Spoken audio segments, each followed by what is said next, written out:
This is GS paper 3 question paper of UPSC Civil Services Mains 2025.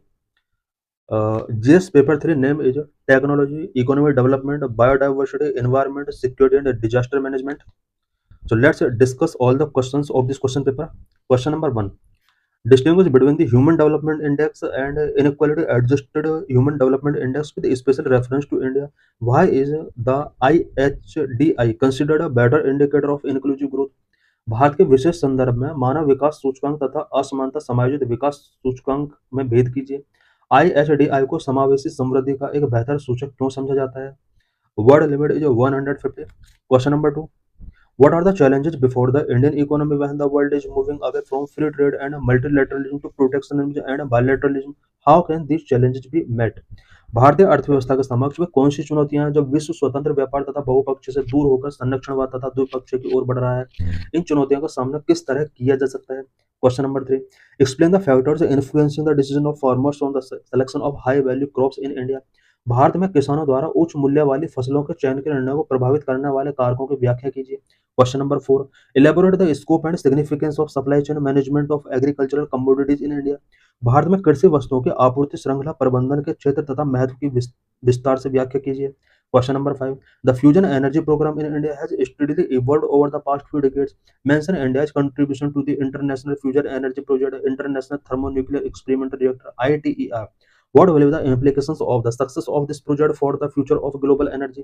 Bharat में संलयन ऊर्जा कार्यक्रम का पिछले कुछ दशकों में निरंतर क्रमिक विकास हुआ है।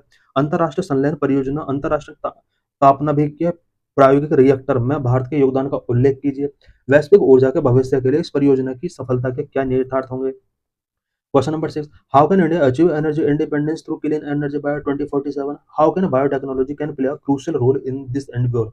भारत वर्ष 2047 तक स्वच्छ प्रौद्योगिकी के माध्यम से ऊर्जा स्वतंत्रता कैसे प्राप्त कर सकता है? जैव प्रौद्योगिकी इस प्रयास में किस प्रकार महत्वपूर्ण भूमिका निभा सकती है? Question number 7. What is carbon capture, utilization and storage (CCUS)? What is the production potential role of CCUS in tackling climate change? Carbon अवशोषण, उपयोग तथा भंडारण से क्या आशय है? जलवायु परिवर्तन से निपटने में CCUS की संभावित भूमिका क्या है? Question number 8. Sea water intrusion in the coastal aquifers is a major concern in India. What are the causes of sea water intrusion and the remedial measures to combat this hazard? Bharat में तटीय जल वृत्त में समुद्री जल घुसपैठ का एक मुख्य चिंता का विषय है। समुद्री जल घुसपैठ के क्या कारण है तथा ऐसी आपदा का सामना करने के उपचारात्मक उपाय क्या हैं? Question number 9. Terrorism is a global scourge. How has it manifested in India? Elaborate with the contemporary examples. What are the countermeasures adopted by the state? Explain. आतंकवाद एक वैश्विक महाविपत्ति है। यह भारत में किस रूप में प्रकट हुआ? समसामयिक उदाहरण से व्याख्या कीजिए। राज्य द्वारा कौन से जवाबी उपाय अपनाए गए हैं? समझाइए। Question number 10. The government of India recently stated that left-wing extremism (LWE) will be eliminated by 2026. What do you understand by LWE and how are the people affected by it? What measures have been taken by the government to eliminate LWE? Bharat सरकार ने हाल ही में घोषणा की है कि वामपंथी उग्रवाद 2026 तक समाप्त कर दिया जाएगा। आप LWE से क्या समझते हैं तथा जनता इससे किस प्रकार प्रभावित है? LWE को समाप्त करने के लिए सरकार ने क्या उपाय किए हैं? Question number 11. Explain how the fiscal health index can be used as a tool for assessing the fiscal performance of states in India. In what way could it encourage the states to adopt prudent and sustainable fiscal policies? समझाइए कि किस प्रकार राजकोषीय स्वास्थ्य सूचकांक भारत में राज्यों के राजकोषीय प्रदर्शन के आकलन के उपकरण के रूप में प्रयोग किया जा सकता है। किस प्रकार यह राज्यों को विवेकपूर्ण तथा संपोषणीय राजकोषीय नीतियों को अपनाने के लिए प्रोत्साहित करेगा? Word limit is 250. This is of 15 marks. Question number 12. Discuss the rationale of the production linked incentives scheme. What are the achievements? In what way can the functioning and outcomes of the scheme be improved? उत्पादन संबद्ध प्रोत्साहन योजना के तर्काधार की विवेचना कीजिए। इसकी क्या उपलब्धियां हैं? किस प्रकार इस योजना की कार्य पद्धति तथा परिणामों को सुधार किया जा सकता है? Question number 13. Examine the factors responsible for depleting groundwater in India. What are the steps taken by the government to mitigate such a depletion of the groundwater? Bharat में घटते भूजल के लिए उत्तरदायी कारकों का परीक्षण कीजिए।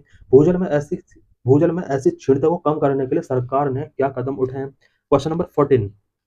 Examine the scope of the food processing industries in India. Elaborate the measures taken by the government in food processing industries for generating employment opportunities. Bharat में खाद्य प्रसंस्करण उद्योगों के विस्तार का परीक्षण कीजिए। खाद्य प्रसंस्करण उद्योगों में रोजगार अवसरों को सृजित करने हेतु सरकार द्वारा किए गए उपायों का विस्तार से उल्लेख कीजिए। Question number 15. How does nanotechnology offer significant advancement in the field of agriculture? How can this technology help to uplift the socio-economic status of the farmers? Nano प्रौद्योगिकी कृषि के क्षेत्र में महत्वपूर्ण उन्नति कैसे प्रदान करती है? यह प्रौद्योगिकी कैसे किसानों के सामाजिक आर्थिक स्थिति के उत्थान में सहायक हो सकती है? Question number 16. India aims to become a semiconductor manufacturing hub. What are the challenges faced by the semiconductor industry in India? Mention the salient features of the Indian semiconductor mission. Bharat ने एक सेमीकंडक्टर विनिर्माण केंद्र बनने का लक्ष्य रखा है। भारत में सेमीकंडक्टर उद्योग के सामने क्या चुनौतियां हैं? भारत सेमीकंडक्टर मिशन के प्रमुख विशेषताओं का उल्लेख कीजिए। Question number 17. Mineral resources are fundamental to the country's economy and they are exploited by mining. Why is mining considered an environmental hazard? Explain the remedial measures required to reduce the environmental hazard due to mining. खनिज संसाधन देश की अर्थव्यवस्था के लिए आधारभूत है तथा इनका खनन द्वारा शोषण होता है। खनन को पर्यावरणीय आपदा क्यों समझा जाता है? खनन द्वारा पैदा होने वाली पर्यावरणीय आपदा को कम करने हेतु आवश्यक उपचारात्मक उपायों की व्याख्या कीजिए। Question number 18. Write a review on India's climate commitment under the Paris Agreement 2015 and mention how these have been further strengthened in COP26 2021. In this direction, how has the first nationally determined contribution intended by the India has been updated in 2022? Paris समझौता के अंतर्गत भारत की जलवायु वचनबद्धताओं पर समीक्षा लिखिए तथा बताइए कि उन्हें किस प्रकार COP26 में और अधिक दृढ़ता प्रदान की गई। इस दिशा में किस प्रकार पहली बार भारत द्वारा प्रस्ताव राष्ट्रीय स्तर पर निर्धारित योगदान को 2022 में अद्यतन किया गया। Question number 19. What are the major challenges to integral security and peace process in northeastern states? Map the various peace accords and agreement initiated by the government in the past decade. उत्तर पूर्वी राज्यों में आंतरिक सुरक्षा एवं शांति प्रक्रिया में कौन सी प्रमुख चुनौतियां हैं? विगत एक दशक में सरकार द्वारा किए गए विभिन्न सहमति पत्रों तथा शांति समझौतों के रूप में लिए गए पहलों का खाका कीजिए। Question number 20. Why is maritime security vital to protect India's trade? Discuss maritime and coastal security challenges and the way forward. Bharat के समुद्री व्यापार के संरक्षण के लिए समुद्री सुरक्षा क्यों आवश्यक है?